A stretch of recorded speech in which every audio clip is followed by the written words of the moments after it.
Hello everybody and welcome, and this is the Midnight McBride Show, episode number 28. And this week's show is called The Truth About Bodybuilding. The reason I've called it that is we've got a guest on the show today, very lucky, a former Mr. UK, Mr. Britain, a man that plays, which most people probably don't know, instrumental guitar and released several albums. He also chases tornadoes, he's a powerlifting champion and now an author of a book called The Truth About Bodybuilding. Welcome, Stuart Cosgrove. Thanks for having me. Yes, Stuart. So I knew who you were. I've known for a long time. I remember many years ago when I was really into bodybuilding, I used to get Flex magazine and all this kind of thing. And I remember seeing in the Bolton Evening News that there was a guy from Bolton who was winning competitions, you know, a serious contender and a big guy at that, one of the heavyweights, and Stuart Cosgrove, yeah. So I'm absolutely delighted to have you on the show. Thank you. Yeah. For lots of reasons. One, because I'm generally bringing people on the show that are from Bolton, so I think it's really good to... We don't realise, but in Bolton we've got a lot of talent in Bolton for lots of different reasons. We've got a lot of champion fighters in Thai boxing, various other sports, champion bodybuilders, a lot of authors, and I'm sort of promoting that, you know, what we have in Bolton. There's a lot of talent here. But also, I wanted to talk about certain topics that you've actually just written about recently as well in your book. You're a highly qualified man as well, and in physiotherapy, and you've taught all over the world, but also you have some talents that I would have never known about. For example, you've now released 4 albums with instrumental guitar. Now, you couldn't really have 2 more opposite ends of the spectrum, but I suppose it's... we talked about this in the pre-show chat, where some people, when you have the correct mindset and they're put in any circumstance and whatever they do, they will do their best at. They're pretty fearless and they'll give it 100%. And quite often, I used an example of Idris Elba that had done a professional Thai boxing fight, and he'd been a DJ and he'd done modelling and he'd done some music and been in a music video, and then he became an actor, and he's done all these other things. And Jason Statham, again, maybe not the best example, but he was an Olympic diver, and then he became a model, then he became an actor. Certain people will excel no matter what situation they're put in. They'll think, right, I'm going to really give this a shot. I'd say you're one of those people. You're a man of many talents. So, Stuart, we'll start the beginning, and we talk about somebody's journey, and I've probably talked enough now. I talked for the first 5 minutes of the show. Initially, everybody will probably know you from your bodybuilding, which you then turned and put that into other elements of your career, the physiotherapy and so on. I also recently found out as well that you had been on another podcast, Pump Media, that's right, isn't it? That's right, Yeah. And it was a relatively short show, about 45 minutes, and I could see you were twitching, you had a lot more to say. So I thought that we'd give you the opportunity to do that, and we can talk about lots of things. Yeah. So, Stuart, we'll start at the beginning. Bodybuilding, how did you get into it? I know you started very young, didn't you? Yeah, funny enough, you know, going way back to my early teenage years, I mean, I'm not particularly tall. I mean, I probably peaked at about 5'8", probably shrunk a bit now with age. I had a joke about that with you. I thought, maybe you're a bit big to be teasing, but the fact that you weren't that big, and so although you were a powerlifting champion, deadlift champion, that you are squatting champion. That's right, isn't it? Yeah, squatting champion, yeah. I'd seen a picture of you as well recently where your legs are just ridiculous, the size of them, but that you didn't have to live it that far off the floor, you know, because of your size. It's all down to leverage as well, but there's a... I'll just tease I know what you mean. Yeah. I know what you mean. So, well, that's actually how it started off. I was I had a bit of an inferiority complex because all my mates were reaching puberty before me, you see, so I was about 13. And and I thought... And one of my friends actually started weight training for his rugby, and he took me along to this gym. By this time, I'm about 14, 15. And it was a gym called Bolton Health Studio. I know it well. You know it well. Ken Heathcote. I used to go. Yeah, that's right. Yeah. So I went down there, and he took me into the dungeon at the time. Yeah. So underneath, I mean, the top floor was nice carpeted gyms, you know, where all the ladies and the we call them keep fitters. It's a bit derogatory that because I understand it's, there were some really fit guys in there. But he took me into the dungeon where all the bodybuilders trained, and I heard all this grunting and groaning. And I looked at him, I thought, wow, that's amazing. So I saw a guy called Gordon Pascal, who's a long-time friend of mine who has a gym in Charlie. And he kind of inspired me, along with seeing in the American magazines. I picked up a couple of American magazines, so Arnold. Yeah, this was the and era Franco of Columbu. Yeah, Gold's Gym and all that, wasn't it? That's right. I'd seen these magazines, and for me, as amazing as Arnold was, for lots of reasons, because he changed the map of the sport completely, didn't he? And how he posed and everything. Yeah. But Franco Columbu, pound for pound, was the strongest man on the planet. He was the then. strongest bodybuilder, yeah. Yeah. He probably, in fact, I don't really know of anybody stronger pound for pound. There might be one or two about, but because he was tiny. Oh, he was only he was 5'3", I think, and he only weighed. Well, he competed at under 200 pounds. Yeah. So he was deadly. I saw him deadlift 750 pounds for 3 reps. Yeah, at that weight, and so that's 14 stone. A lot of people don't know that he was a boxing champion prior to that. He was a Sardinian boxing champion, I believe. Yeah. I always remember in Pumping Iron, the movie, where Franco Columbu goes back to his village. Yeah. And I think it's a bit of a stunt, but they get him to move the car because it's in the way. That's right. I remember it well. Yeah. So things like that. Then that inspired me, Yeah. But basically, the inferiority complex came about because all of my mates were shooting up, and I thought, well, if I can't grow up, I'm going to grow out a bit, you know. So, and I always wanted to be up to that point. I was actually pretty athletic, and really good at sports and that. But then they started to overtake me because they started to go up, shoot up physically, and I thought, how can I keep up with these guys, So I turned to the weights, Yeah. Well, we'll talk about this after, because there's lots of aspects I'd like to talk about. But one of them is that when you start out in bodybuilding, quite often you're in a different weight category. And most men, I think some of it's, it's the kudos, but you want to be in that heavyweight category. And you did. That's where you ended up, isn't it? In the really big guys. Yeah. Yeah, it's really ironic, really, because when I started out, I was really lightweight. I was your literal skinny weakling in a way. Although I was fit and quite muscular, I was very thin, Yeah. I was about 9 stone then, about 16-year-old. And then I managed to more than double my body weight eventually. Yeah. It took me a long time. It took me 15 years to achieve that. I was no natural, should we say. I really had to work hard for every ounce I gained. What's the guy called now who's the current Mr. Olympia? Phil? That's Phil Heath, yeah. Phil Heath, yeah. They say that he lost the title actually to a guy called Brandon Curry. This year. He might be. I've heard he might be back in the reckoning.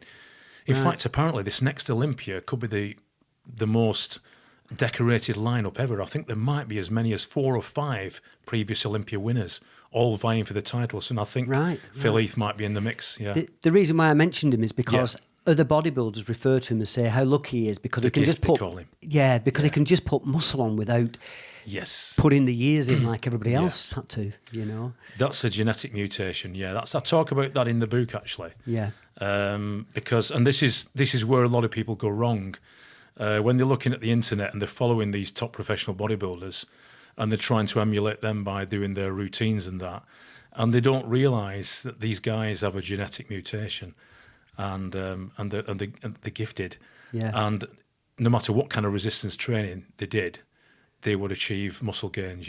There's a movie called Generation Iron, I think it's called, and they interview a lot of the top bodybuilders in there. And there's one with dreads. I can't remember his name now. Yes, they thought he might take the title off Phil Heath. That's right. Yeah. But they all said that Phil Heath did sort of like that he. And I'll swear a little bit, but he like pissed him off a bit because they had to work twice as hard as he did.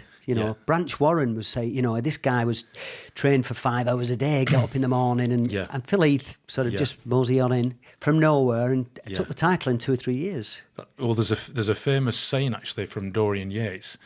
We'll go on to Dorian in a bit, but I think it was a snowstorm that occurred in New Jersey. I think they were going to be competing together or guest sporting together. There's a guy called Flex Wheeler who was very, very similarly gifted genetically. And Dorian Yates got held up in the same hotel and became quite pally. And And Dorian said to Flex there, he said, "You'll never become Mr. Olympia," because he was the next Mr. Olympia elect. But Dorian said, "You'll never become Mr. Olympia unless you put my head on those shoulders." And he made a point, really, that he had the mindset, but Flex didn't have the mindset, but could have done it if he'd have been of Dorian's inclination, you know.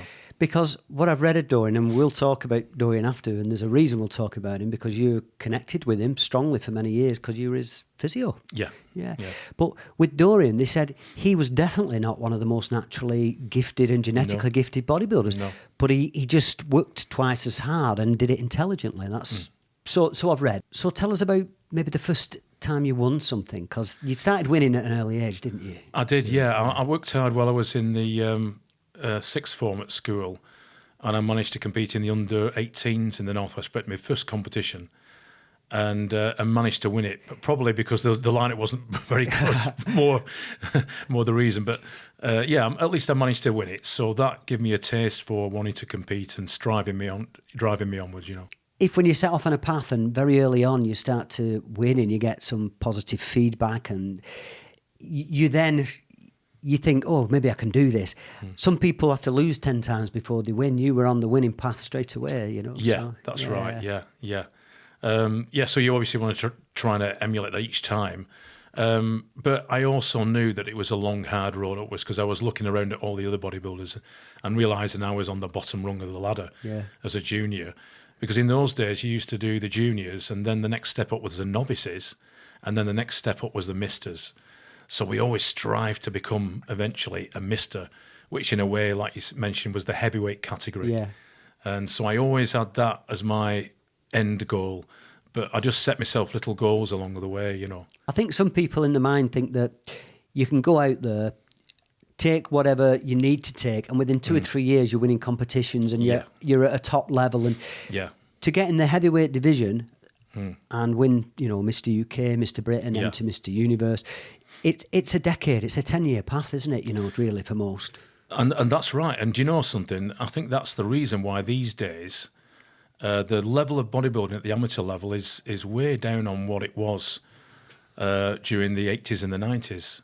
Yeah. Because I think people want that easy route. I think the trouble is that, you know, drug taking in bodybuilding is more prevalent across the board these days than it was in my day. Yeah. There's very few.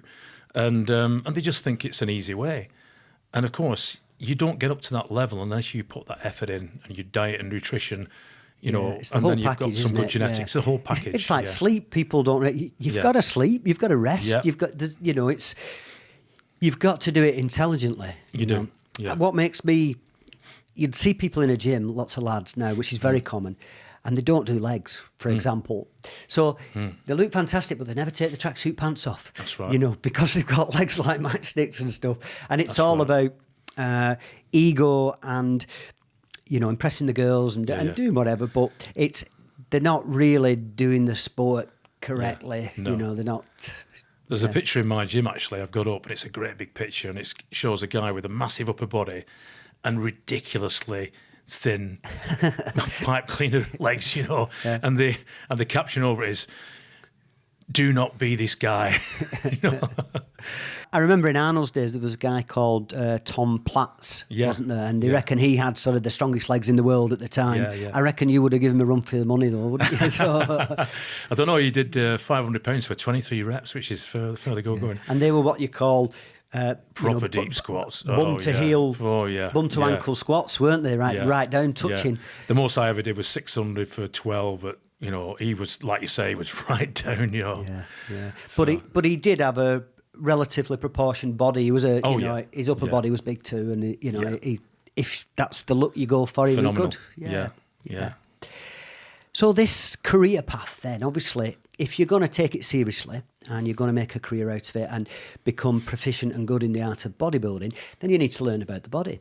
And this sparked your interest into physiotherapy. It did, yeah. Yeah. So you then went to Salford? I went to Salford Uni, that's right. And I qualified in 1982. And was this a degree? Yeah. At the time they call it a diploma, but it's equivalent. It's a degree. Yeah. Maybe tell us what the letters mean then, because they're on the front of your book, aren't they? Right. MCSP and SRP. That's right. Well, we are under the umbrella of the HCPC, which is the it used to be called the Health Professions Allied to Medicine. So in order for us to be under that banner, we have to be state registered. So the letters stand for a member of the Chartered Society of Physiotherapy, state registered physiotherapist. Right. And we've got protected status. So in order to be a physiotherapist, you have to have those qualifications. So nobody else can use the title physiotherapist. Right. I remember there were certain career paths that were never really taken that seriously when I was younger, and now they're considered to be a very good career path and can be very profitable. And one of those is being an optician, and another one is being a physiotherapist. It can be a really, really good, successful and financially rewarding career. Yeah. Very rewarding, yeah. I think in certainly in Bolton or in the Northwest and perhaps in England, because of some of the clientele you've had, which we'll talk about, that your name's synonymous with that now. You're at the top end of this profession. Yeah, it's really nice that, I mean, obviously it's not for me to say, but you just strive to do your best, and I've always enjoyed helping other people with regard to the physical needs, and rehabilitation, things like that, and that's what drove me forward. Obviously, the muscle, wanting to know more about muscles and how they worked and that, but also trying to help other people in dire need, rehabilitation-wise. That's a common theme with this show. There's lots of people on here that some have been through trauma and some have and or also been very successful, but what they all do generally is help other people, which is what you do. You're helping people hopefully gain some knowledge about if they're doing a certain sport, because if you do bodybuilding for any period of time and you don't do it correctly and in a correct manner, you're going to get injured, aren't you? Yeah, that's right. And if you do it correctly, you're still probably going to get injured. But that's right. You can, reduce that limit. Yeah, and there's a chapter in the book devoted to that. Yeah, I think that's really important, that point you mentioned, that when you look at some bodybuilding training styles these days, it does leave a lot to be desired, and they might get away with it while they're young, but it soon catches up with them. I noticed my technique improved over the years because I used to bodybuild to a degree. I got to about 16 stone, which was probably as heaviest I got. But I was pretty trim with it as well. That's good, yeah. About 4 stone heavier than I am now. I'm 12 stone now, and I've got flabby bits, So I was in reasonable shape, so I thought, but my cardio was terrible. Yeah. I was all about how I looked at the time, exactly, and being strong. I wanted to be strong. When you started off in this career, physiotherapy, you didn't initially have your own practice, did you? You were working for the NHS for 8-9 years. Yeah, that's right. I overlapped. I started, so I qualified in 82. By the time of 1987 came along, I did have a part-time practice. Up till then, I'd be working at a sports injury clinic and full-time in the NHS as well, doing all the disciplines, really. Going through the How did you manage with your training as well? Obviously you're probably working during the day, training at night, and that's right. Not much room for anything else. That's right. I was training. Yeah, fortunately, in 1987, I managed to get a part-time senior position at Bolton General Hospital. Yeah. Funnily enough, I was working on the psychiatric unit, but as a physiotherapist. Right. So I was part-time there in the morning. So that enabled me to train in the afternoon, and then I had a clinic at night, a private clinic at night. I don't socialise very often. I do occasionally, but in all my free time, I'm fulfilling my passions, And I think people that have a passion, generally that is their social life. That is, it has to be integrated into your life, doesn't it, to make it work, to put that time in. So it's all about just, scheduling. And I'm a big one for scheduling. Yeah, time management. I'm still trying to get that down. I've still not quite got it, but there never seems to be. And I try not to use the word time, but there's only a certain amount of energy we have as human beings, and you've got to manage and choose carefully what you do with That's it. right. Yeah. The only trouble I've got to be careful of is this: if anything upsets my schedule, I'm like, oh. So I've got to be careful that I don't get too upset if my schedule's interrupted. Yeah. So we'll now move on to maybe the first one of your clients we'll talk about, and it's a big name, and it's Dorian Yates. And you were Dorian Yates' physiotherapist. Dorian Yates, by the way, if you don't know, was 6 or 7 times Mr. 6 times Mr. Olympia. Mr. Olympia, which means he's one of the most successful bodybuilders of all time. Yeah. And you basically kept him going, kept him being able to do these competitions, making sure that he was in peak physical condition. I did, yeah. And it was an honour. It all started off. I used to write a column for Bodybuilding Monthly magazine, and it was devoted to sports injuries. And one of the articles I wrote was about shoulder injuries. And Dorian's in Birmingham, and I was up here. Yeah. But Dorian picked up a copy, read me details at the bottom, and then got in touch with me because he'd sustained a shoulder injury. So in those days, I think it was about 1988, 89, he came up to see me in the Northwest. So we got friends, managed to sort his shoulder out, and then I managed to sort him some seminars up north. Yeah. So we got friends, but then... For him to do the seminars, yeah. But very soon after, as he started to rise up in the ranks of bodybuilding, because I think he just won the Britain then, or he was about to win the British title. And then, of course, he got bigger and well-known. Yeah. And I think that was the last time he came up to see me about those years. I used to have to go down and see him then.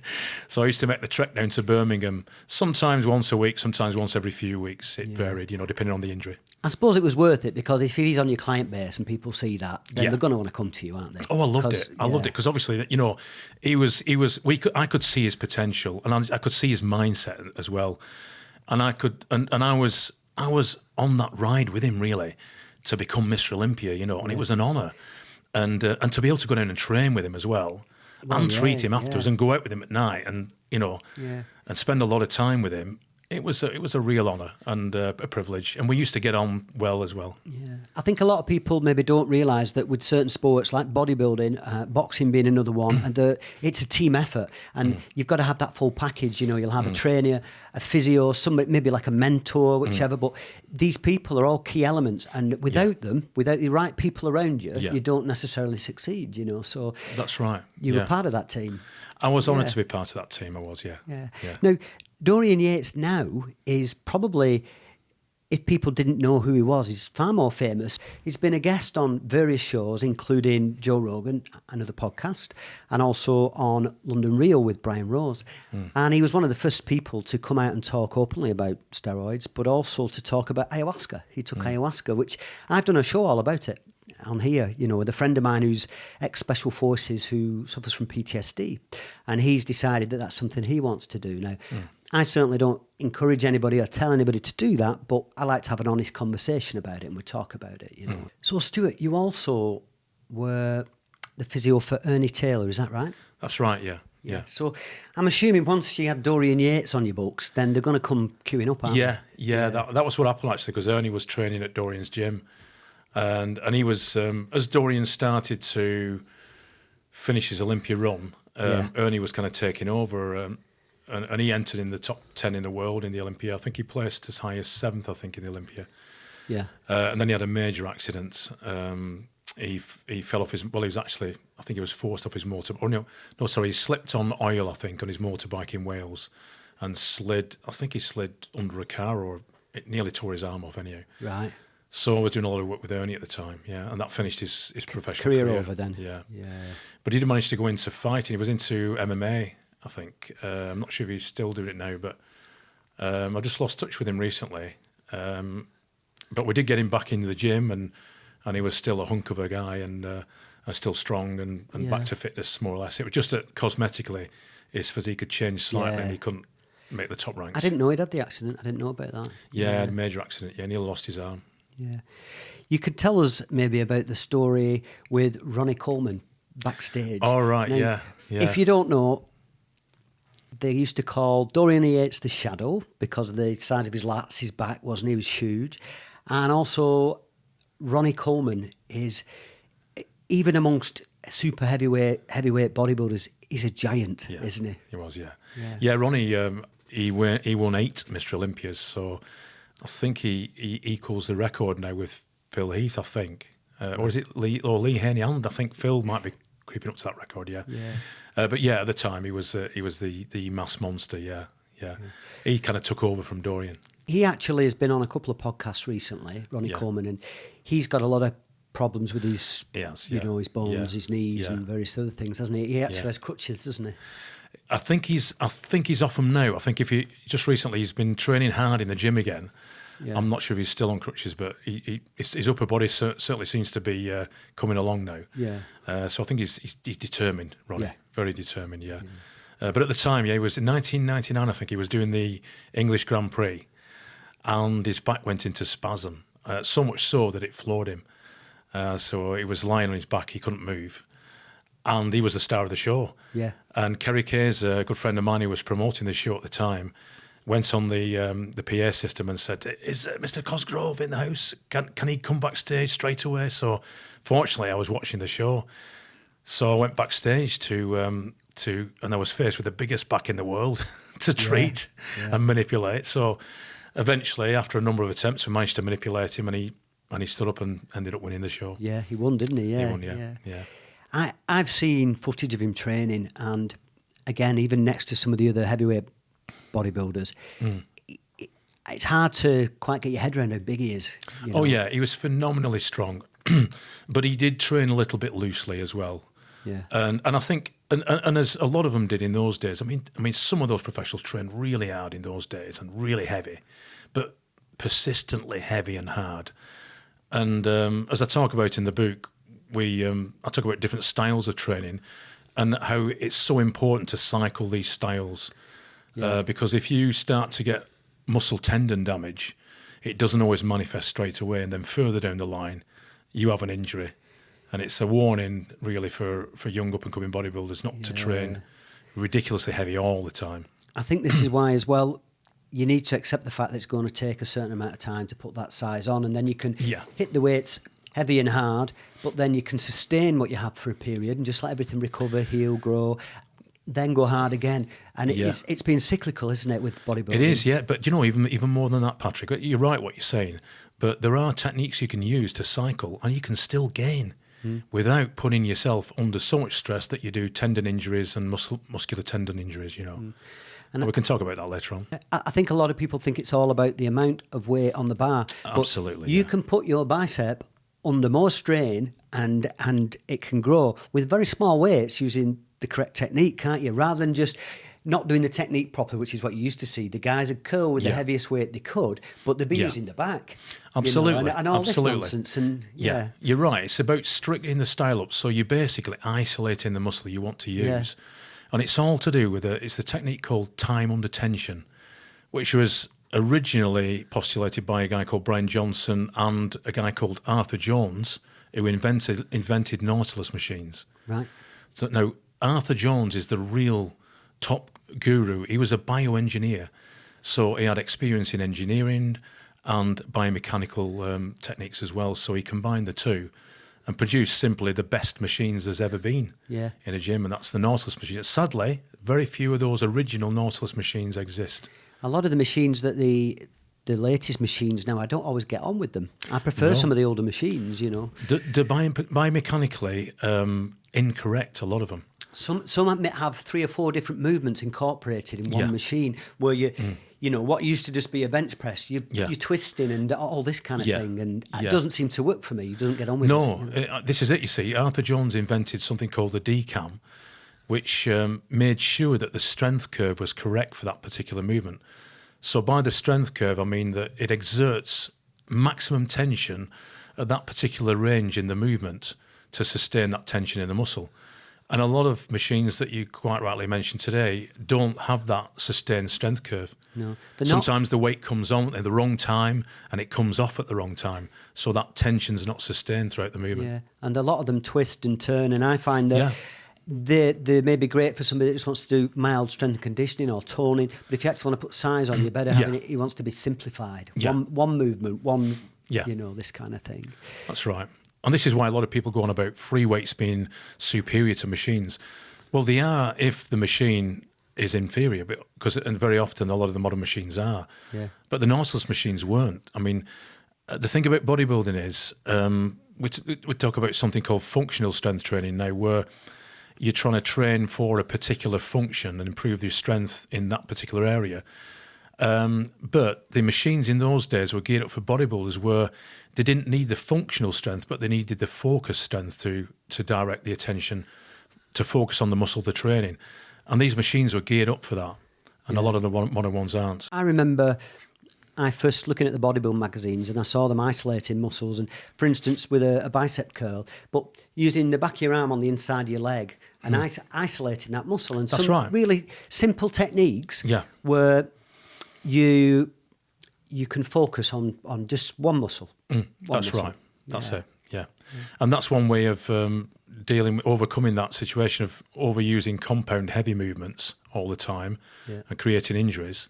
And then you can instead you can be doing in between focused training on a particular muscle group where it's isolated, and you're creating tension with that muscle, doing maybe a slow negative movement with a pause at the end. A lot of people don't kill momentum. So you'll see them using momentum instead of killing momentum. So momentum needs to be killed at the opposite end of the movement. So at the top of the movement, pause, and pause at the bottom of the movement as well. So you kill momentum, and then you start that weight moving with that muscle group and not using momentum. And you basically, the muscle's being used in both directions, isn't it? It's used in both directions, what we call concentrically and eccentrically. Yeah. And the thing about the eccentric or the negative part of the movement is it's been proven to actually create isoforms of IGF in the muscle. So basically it's called a mechanogrowth factor.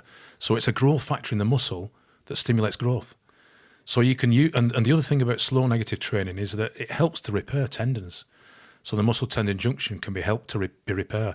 But how often do you see people incorporating slow negative training into the routine instead of going heavy all the time? You don't, do you? Very rare. No. And especially with a young bodybuilder who sees the strength gains and sees the size gains and think, I've got to keep on barking on this.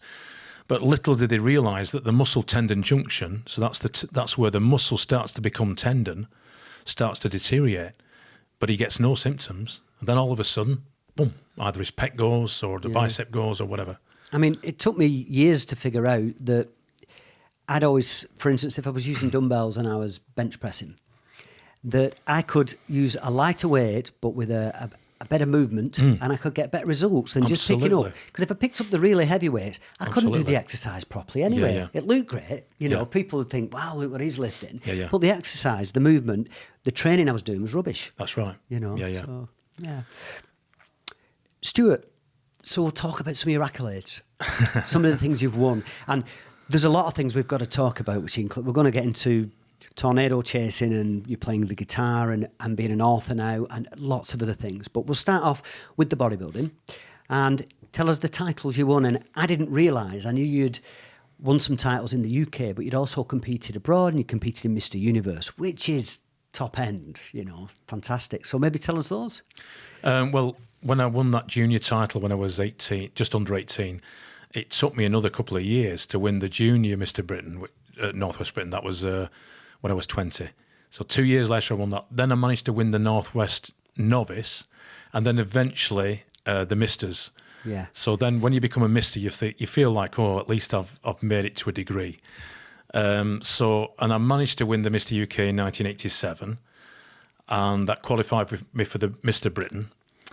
And I made a big mistake at the Mr. Britain, so I qualified for the Mr. Britain. That was 1988. Yeah. And all the lads in my gym who were all spurring me on, or so they thought, gave me the biggest waste of advice I've ever had, actually, because just before I did compete in the Mr. Britain, they'd seen a guest poser. And the guest poser was a guy called Graham Corner. And he was looking to become the next Mr. Britain and he looked fantastic. And now when you see somebody on stage under the lighting, they look massive. And so these guys came back in the gym and said, we've just seen this guy, Graham Corner. He's a monster. He's twice as big as you. There's no way you're going to beat him. So that was the inspiration to try. So what I did wrong then was I overcarbed up. So I went into Mr. Britain smooth. See, that's the mind game. That's the mind in. And I stood on stage, and I were actually bigger than him. But if I'd have been and he beat me. But if I'd have been as conditioned as him, I would have beaten him. Sandy said something, when he was on the show, that he'd only ever had one fight that he didn't win, and his head wasn't in the right place. But he was the same fitness level, the same skill, technique, everything that he always has when he went into a fight, and he should have won the fight. Yeah.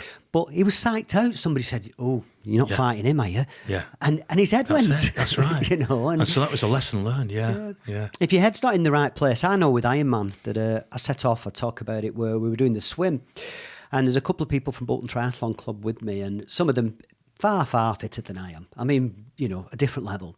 But one of the guys who was fitter than I was didn't make it out the water. He was tense. He got in the water, got cramp, and that was the end of his Ironman. Now, he would have beat the pants off me time-wise and everything else fitter, but his head wasn't in the right place. I went in very relaxed. Everything went wrong, but I just took it in my stride. So it's a big part of it. That's It's a head game, isn't it? Yeah. You know? So you have to overcome them obstacles. So, of course, I was, you know, that day, I think it was at Blackpool, and I walked up Blackpool Prom, and I think I went into every hamburger joint on the way up to the pleasure beach. And I love roller coasters. That's another of my hobbies. I'm in a roller coaster club. Right. And I love... That's not in your show notes. I'm sorry. I should have I just remembered. So I was aiming to go on the rides at the Blackpool Pleasure. When I got there, I was that stuffed, and my belly was that big, I couldn't go on any rides because I was just trying to drown my sorrows, as it were, with food. Yeah. But obviously, you dust yourself down and you get back in the gym, and you don't listen to the lads in the gym again. The biggest lesson you learn is when you don't succeed, or you don't complete the task you think you're going to. When I was doing my running and doing the ultra running, every race I've ever set off to complete, I may not, you know, break any world records, but I finish. I always finish. Yeah. And there's one race I didn't finish, and I learnt more from that than all the rest. You know, so why didn't you not finish? Well, I set off, and the week before, you're not supposed to go and run 50 miles a few days before you do a 100-mile race. Yeah. But I don't listen to anybody, and I just on the Sunday I ran the back 50 miles of a 100-mile race because it was going to be at night, so I wanted to try that. Yeah. And I did that 5 days before I set off to do the 100. Yeah. But it was boggy, so I tore my feet to bits. And then when I set off on the main race, I did the first 50 miles, but my feet were under pressure, and I thought I could finish, but I knew there'd be a big price to pay. I probably wouldn't be able to run again that season. So I decided to pull the plug on it. But that's sensible, I was devastated afterwards, you know, because... But I had to dust myself off, put myself back together and start again. So a lesson in preparation then? Yeah, a lesson in... Yeah, just common sense, really. But a big lesson was, at least what I did is I made the decision, because I didn't want to, where I thought, I'm going to stop. Yeah. You know, this is going to result in a bad injury if I finish this race. Yeah. So that was a hard lesson, you know. Yeah, that's right. Yeah. So the Universe, so I qualified for the Universe, and that was in... The one that I got fourth was in Italy. And... Did it not make... I mean, saying that now, does it not make you... feel good? Because fourth in Mr. Universe, that's incredible. It does, but you know something, I weren't satisfied because I felt like I could have done better, because all the guys in the team were saying, oh, you should have been second there or whatever, you know. And I look back at some of the pictures, and the guy that beat me was probably about 2 stone less than me, but he had a tiny waist, and that was always my problem. The thing that held me back was I was a little bit blocking the waist. Even when I was in condition, I was a bit blocking the waist. And I put it down to all my squatting and deadlifting. My obliques had thickened up. And thing is, so that you could put that down to genetics. Some people have a very thin waist. It's genetics, don't they? Absolutely. And we're not talking about being fat or having any weight. It's just that is the diameter of my waist. Yeah, that's right. Yeah. You know? So it made me realise my limitations. The other thing that made me realise my limitations was when I was training with Dorian, and I was like 19 and a half stone, and he's 23 stone, like, you know, even less body fat than I was, you know. Yeah. And he was just a monster, you know. Yeah, he was. And I felt like a little lad. He was one of the first bodybuilders. They called him the Shadow, like we said, and he came along and he then lifted the bar. He changed it, because all these bodybuilders that were 19, 20 stone, he was 3-4 stone heavier than them. Yeah, in the off-season, and he wasn't taller than them. But the thing about Dorian was that he wasn't just a mass monster. His conditioning was, when he hit his peak, was phenomenal. And he had that granite look. And a lot of that look is down to the way he trained as well, you know. Yeah. I've seen him when he's comping, and he's obviously shedded. He's down to a few % body fat, and his jaw's ripped. Yeah, do you know what I mean? Even his jaw's ripped. That's right. You know, you can see the strands of muscle in his jaw. Yeah. But you know something I've seen. A lot of people know this. There is one video, which I didn't. I actually took the video, but somebody else put it on YouTube, and it shows him 3 weeks before the Olympia in '93, and he's weighing 19 and a half stone. And he should have competed just a few pounds lighter than that. But knowing Dorian, he carried on dieting down and down because he had to be sure his condition was spot on.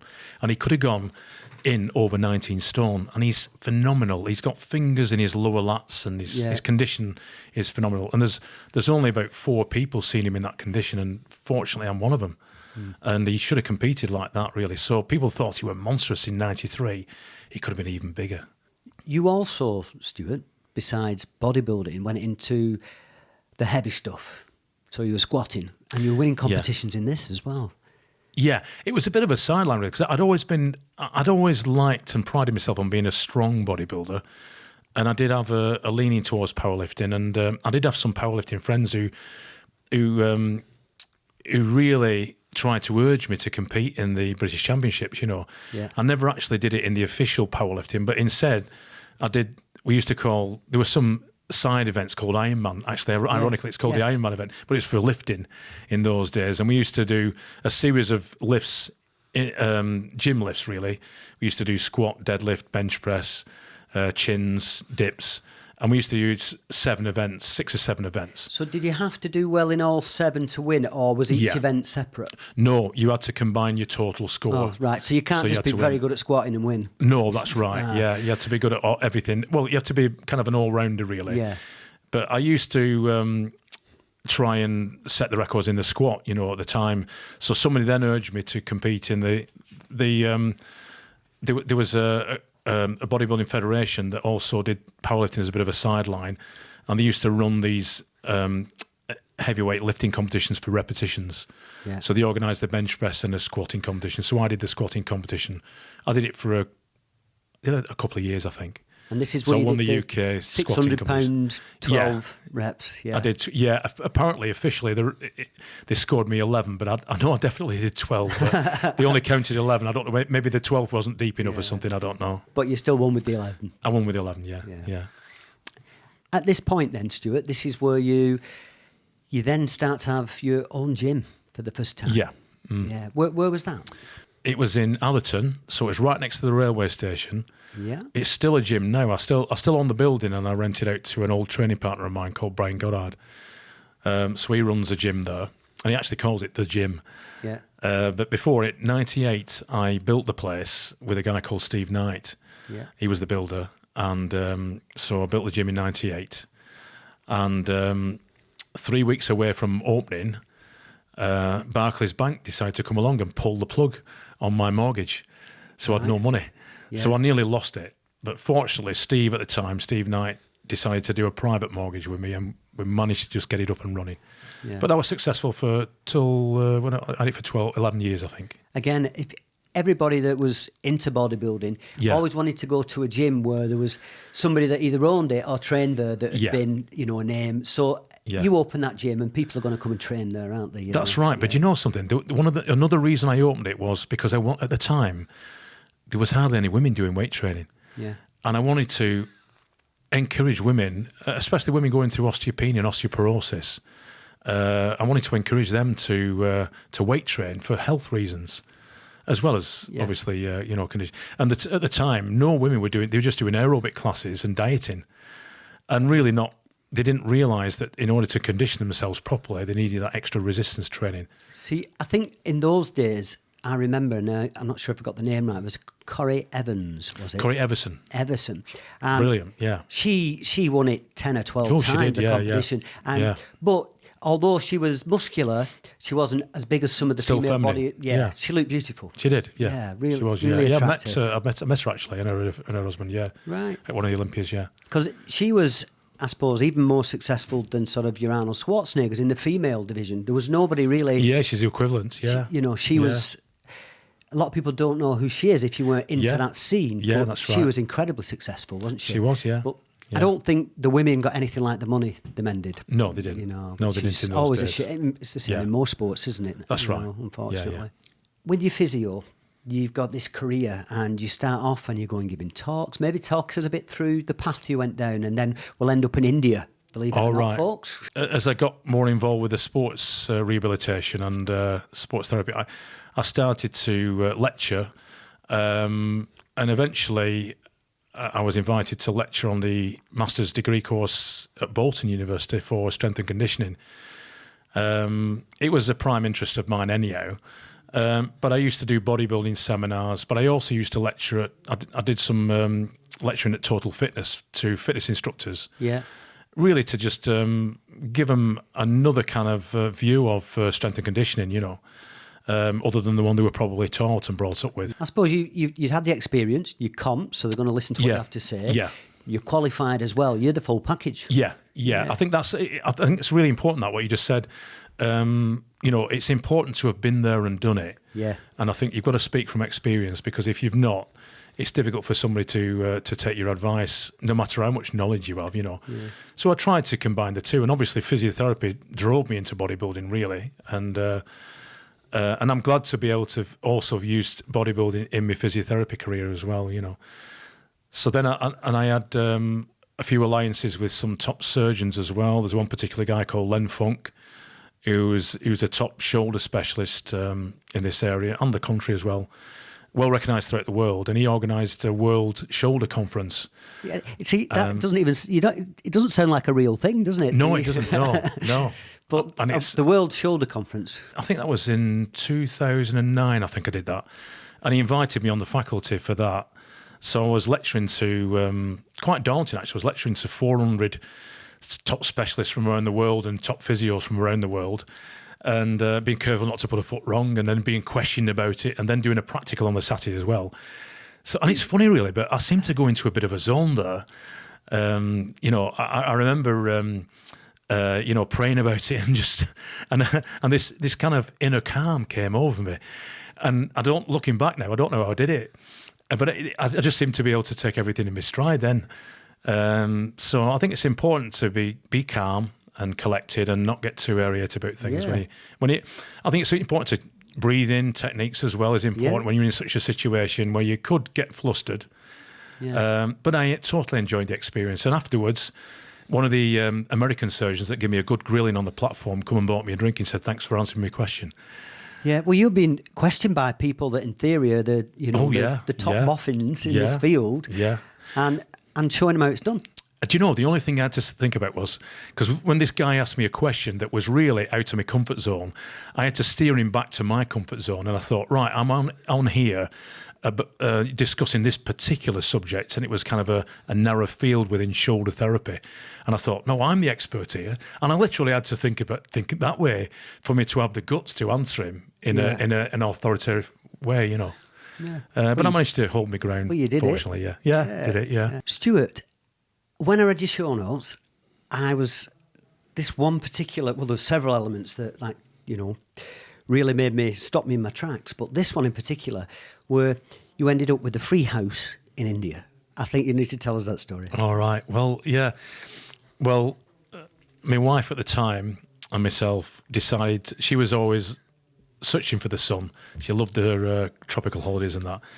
And so she said, well, what about going to India? So I said, okay, I will try it. You know, I didn't mind curries and everything like that. Yeah. So we went to Goa. And at the time, it was starting to get a bit busier. It's a bit commercialised now, but at the time, it was very quiet. Yeah. And not very many Westerners went. And it was just starting to build up. So we decided to go to Goa. And we got this lovely hotel, lovely beach. And we were well looked after by this guy in this shack on the beach. He used to bring me fresh fish every day, and we were lovely, you know, sunbathing there one day. And then I just happened to notice, I turned on my front, and I just happened to notice behind us, about 100 yards, maybe not 50 yards behind, this sand dune, and this head kept popping up over this sand dune. And I thought, and I'm looking, I thought, we're being spied on. So I said to Janet, hey, Janet, we're being spied on. Next news, 2 heads popped up, then 3, then 4, and about a dozen heads popped up from this sand dune, and they're all staring at me like this. And I thought, I'm going to try to be, you know. And then eventually it got so many of them that one of them must have plucked up courage and come over and said, excuse me, we don't see many people your size over here. What do you do to get like that, you know?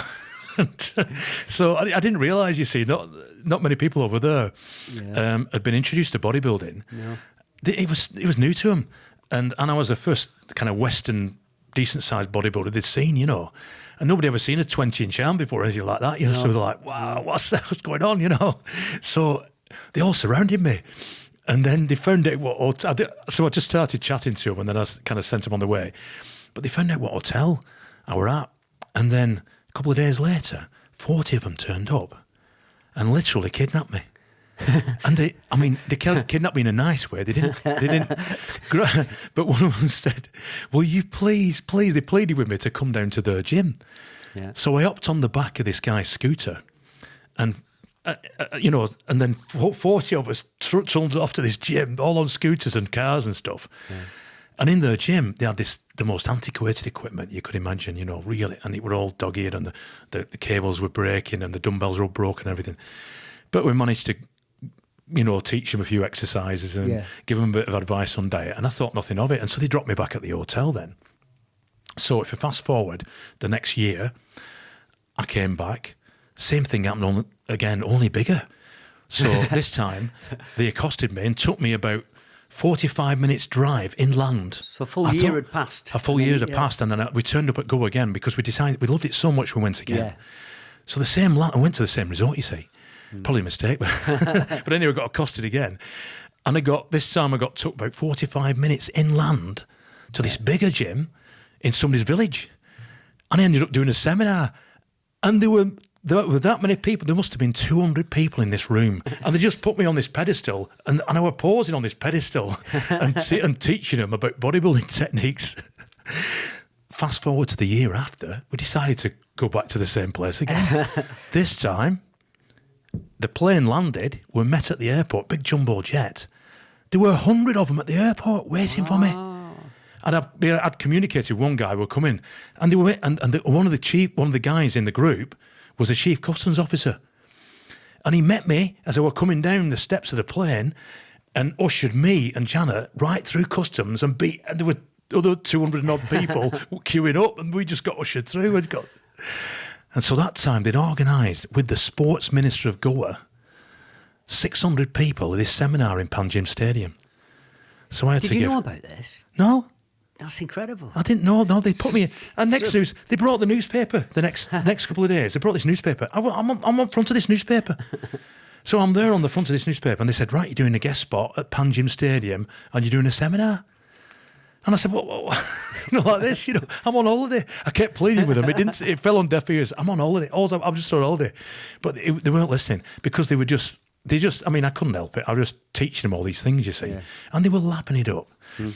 And so in the end, it culminated by one of the doctors that used to come to the gym, who used to train as well, knew the sports minister. So he got in touch with the sports minister of Goa. So the sports minister comes up to me, says, if you do this seminar, we will give you a house. We will put you up. You can live over here. We want you to teach our weight trainers and teach our bodybuilders how to become champions. Yeah. So he offered me that. And I had to turn down. The practice was building up then, you see, and I couldn't, but I said, very kind of you. So I just give them this seminar, and they all clubbed together, and I think they got me 100 quid's worth of something, rupees or whatever. But there were 600 of them in this stadium in Panjim. That's incredible. And you rocked up and... Yeah, and it was in the headline news, in their newspaper. Yeah. Go on newspaper, I couldn't believe it. But they were really nice, they were lovely people. And you couldn't help but try and help them, give them advice, Great story, that, Stuart. I've been to India, and I went shooting a movie with a friend of mine, and I was sort of like looking after the security. Yeah. And I wasn't that big. Obviously, I was only, 15, 16 stone, something like this. But I got followed around. Yeah. They kept going up and squeezing my arms and things. Yes, that's right. And I wasn't that big. No. I was... bigger than anybody they'd seen, probably. But, you're like a movie star when you're walking around. I just got followed around all over the place with lads wondering what the heck's going on, Yeah. And you don't think anything of it, but obviously when you see 40 lads following you around, you start to think... I suppose when I was a kid, I remember seeing like Arnold Schwarzenegger or Louis Fringo or somebody. And Louis Fringo in particular, you look at him because he was a lot bigger than Arnold. Yeah, he was taller, 6'5". And you're like, what is that all about? How's that happen? What's he done? Why is he so big? And it's just the same, even though I wasn't that big. They'd never seen anything like that, not in the flesh. That's right. You're right. Yeah. Well, I used to say to him, I said, look, you think I'm big? I've trained with a guy over there, Dorian Yates. If he ever comes up, and funnily enough, Dorian eventually did some seminars over there because I egged him to. I said, Dorian, you need to get over to India. They're wet behind the ears there. They need to know about it, you know. Yeah. Beautiful people there as well. Yeah, I lovely. loved the country. Loved it. I went to Gujarati and Mumbai and loved it. Yeah. You know. So some of your clients, Stuart, include a boxer, Ricky Hatton. Oh, yeah. One of them. Now, I know you've got some stories about Ricky, some funny stories. Yeah, you know, yeah. So let rip, go for it. Well, there's a couple in particular I can think of. He used to hate physio, but he used to know he had to go through it, you know. Yeah.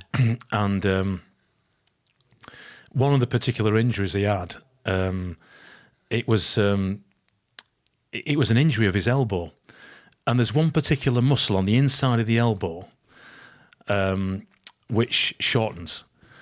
And what used to happen with Ricky is when he'd be doing a jab, with the jab you suddenly hyperextend the elbow and then release it.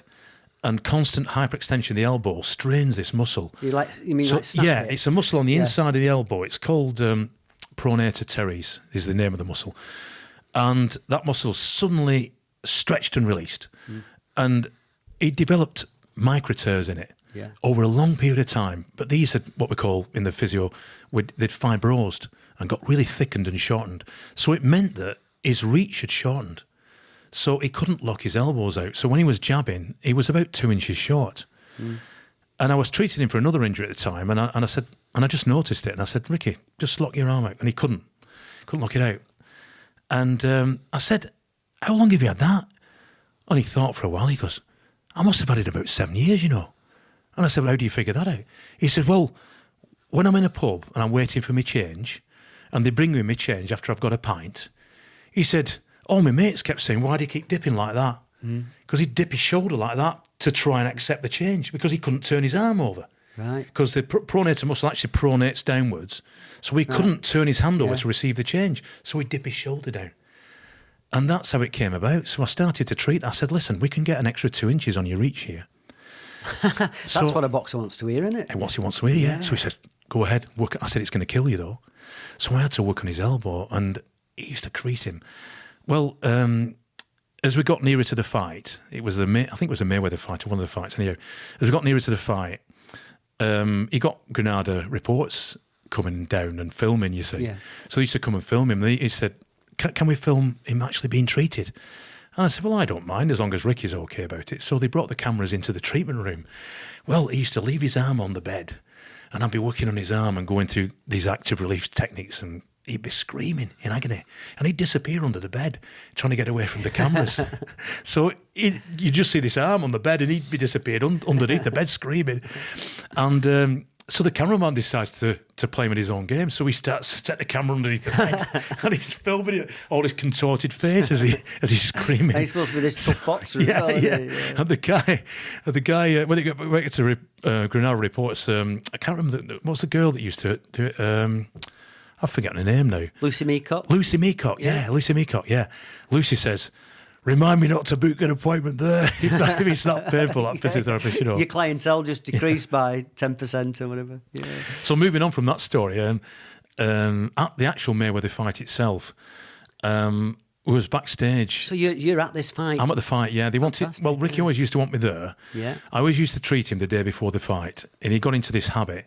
He wanted everything manipulating and releasing, and I agreed with him. I said, you need to do it. You need to be as loose as possible. Yeah. So I'd free all his joints off. I'd do his neck, his spine. I'd release his elbows, everything, you know. And so I'd be doing that a day or two before the fight. So I'd go over there a bit early before the fight. So this was a Mayweather fight. And that fight was at the Grand. Yeah.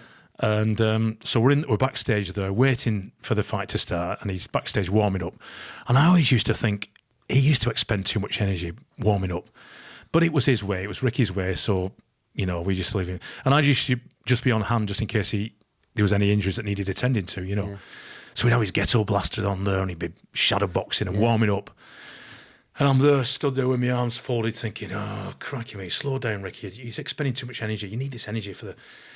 So this guy sidles up to me, this American guy, and he goes, howdy. And I just looked at him and I said, howdy. And he said, what's your input in the team? So I said, oh, I'm his physiotherapist. He said, oh, that's good. He says, so what sort of injuries is it? I said, well, ordinarily I won't be able to talk about it, but because it's been in the papers that much, everybody knows about his elbow, about getting in 2 inches of reach on his elbow, you know. Yeah. Well, he was intrigued by this. He said, really? How did you do that? So he's asking me all these questions. And whilst he's asking me, I'm looking at him, I said to him, I know your face from somewhere. I said, I can't place you. And he says, well, you've probably seen me on the screen. And he carried on talking. You've probably seen me on the screen. He says, he was so intrigued and interested, you know. Yeah. And what a nice guy, I'm thinking. He was probably down to earth as well, you know. So I turned to him again after a couple of minutes. I goes, what's your name again? He goes, Brad Pitt. He was Brad Pitt. So I've been chatting to Brad Pitt. And he carries on chatting. And he pats me on the back. He goes, oh, cheers, mate. He says, that never happens to me. I always get recognised. That's the first time I've had a decent conversation with somebody and they've not known who I am. It's probably nice. It's refreshing. Yeah. And he calls, Angelina Jolie calls her over. He says, hey, you never guess what's happened, like, you know. So I'm chatting there's 3 of us chatting for another 15 minutes there, you know, having a rattle. Fantastic. So I'm asking him about, he'd made that film Troy, you know. And yeah. I said, well, you know, you look well in that. I said, what do you do for that? So he's tell me about his personal trainer and everything and what he was doing. Yeah. I made a mistake, though. I should have given me my card. Yeah. But anyway. Well, in the film Snatch that he does, he's in phenomenal shape in that film. Yeah. So he obviously, you know, when he's got a role and he trains for it, I don't know who he uses or what he does, but he can get his body fat down, and he's obviously he's not big. He's just ripped. Oh, yeah. Shape. I think he said they had a gym on site when they were filming Troy. Yeah, because I think that when he was his biggest then. Yeah. Not that he, like you said, not that he's a big bodybuilder or anything, but he, you know, for an actor to be able to metamorphose like that is really good, you know, and he obviously worked hard at it, you know.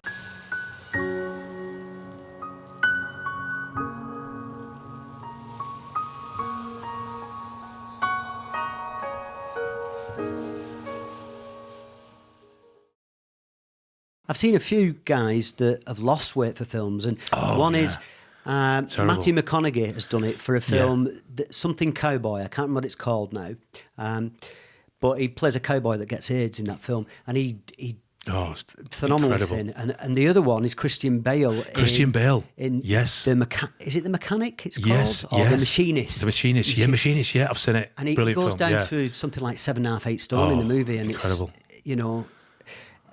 Yeah. Some of the Matthew McConaughey openly talks about the fact that he lost so much weight for that film. It took him a long time to put himself back together after that. I mean, all for entertainment, but you could run the risk of damaging your immune system, going into ketoacidosis. Your kidneys can shut down. It's dangerous. Yeah, it is. Yeah.